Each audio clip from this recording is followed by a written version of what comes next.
Here is Jake's backstroke above water. Would like to see him be able to get those toes set up right underneath the water, but in this scenario, since we don't have the touch pads in, and Carthage has that metal around the top couple inches around the pool, it's a lot harder to set your feet up, and that is not the place you're going to want to do it. So make sure when you're doing normal starts, get those toes right underneath the surface. That'll help get you out of the water. You've got a pretty good back arch going on.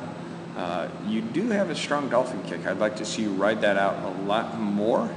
That way we're going to be able to get you a little bit further and make it a little bit quicker. You do tend to struggle with that kick. I know we're going to have a lot better angle underneath the water to see how that's going. As we look, your eyes are basically facing kind of back. We need to make sure that they are facing up, so then you're going to be able to really catch those flags and get a good timing for that turn. You're a little far away from the wall, so you're having to glide and you're slowing down. Again, as you come around, your legs are pretty much, at that 90-degree bend, if not a little bit greater than that. As soon as your chin tucks right at that point, those heels need to be up, and you're still almost perfectly straight at this point in time. So get those heels tucked up. That way you can get around a lot quicker. That's going to give you the ability to push even further underneath the water, so you're not popping up right past the flags. As we go, you're breaking the surface at this point in time, and you're not quite ready to recover. So make sure you are working on trying to get that recovery, or get that arm pull going a little bit sooner, so you can get into that recovery right when you're breaking the surface. Get those legs going. That way you'll be able to get into this finish a lot better. You do a great job of getting onto that side for the finish. Just needing to work on keeping that head back so you're not sitting while swimming backstroke. Nice job, Jake. Here is Jake's backstroke underneath the water. I would like to see Jake get his toes set up right underneath the surface. And in this case, we really didn't want to do that because of the metal section along the wall being up as high as it is. So you're doing what you can as best you can. Doing a really good job of getting your body up and in. The angle of what you're coming in is a little steep, so you want to make sure as soon as your hands are entering this point in time, get your hands pointing towards that far wall. That way, instead of your body driving down, you're going to be able to pull out and have a lot less depth to work with.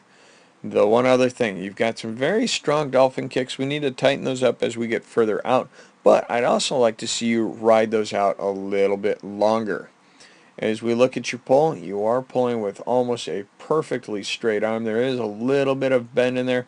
You want to make sure that as soon as your hand enters this section right here, that you're going to dig that hand down a little bit deeper. You're going to have to press down a little bit more, as well as get a little bit more body rotation to help with that. Once you hit that deepest spot that you can reach, work on pushing straight back behind you.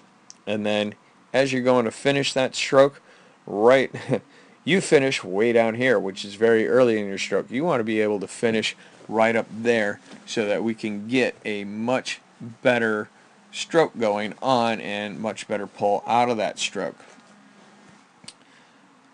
So we do have a long ways that we can go from where you finish to where you should. You're finished down here, you're having to carry so much of your arm up through the water that you're actually slowing yourself down just a little bit as you're going through that recovery. So make sure push back on that water a little bit more so you can get out there just a little bit further. So you're coming off the wall, you are waiting maybe just a touch too long, so you're actually popping up a little bit quicker than you need. Again, I'd like to see you actually ride out that dolphin kick a little bit longer, but then also working on trying to tighten them up and speed them up as you're getting further along. Again, you're going to be able to see how quick you do finish that stroke. Your stroke is pretty much finished there, and then you're just going into that recovery. Don't grab or don't get that stroke to finish way out to the side and down as far as it is, because it's just then going to be so much harder for you to actually go anywhere off of those arms. As we see you going for the finish here, doing a good job of just kind of finishing with that left arm on your right side. Nice job, Jake.